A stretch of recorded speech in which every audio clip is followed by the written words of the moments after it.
Hi mga kasabi. Ako ay nagbabalik. Medyo matagal akong nawala kasi nagkasakit ako.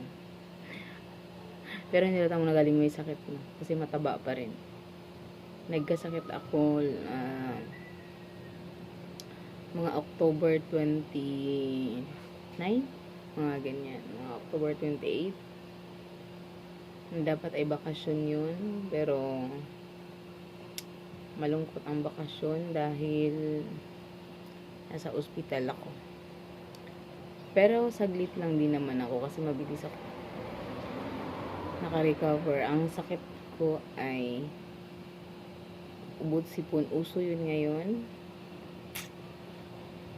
Kaya hindi muna ako naka-vlog kasi masama talaga yung pakiramdam ko. Yung ubo, tapos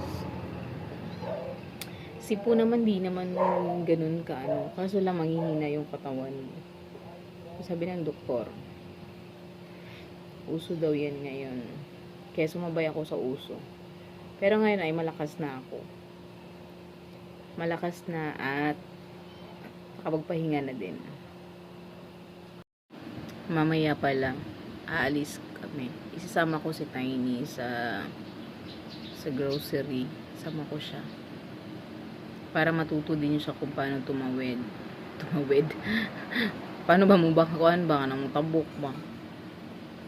Kaya dako-dako naman siya. So, kinahanglan na siyang pamaong tabok sa kalsada. Diba sino yung dako na siya, kabalog kuan, mutabok. Antay ko muna siya bago kami umalis.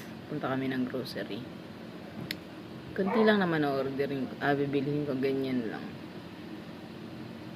Tapos galing siya sa school, antayin ko para sama ko siya dun sa grocery. May kasama din ako. Pero sobrang konti lang naman bili namin.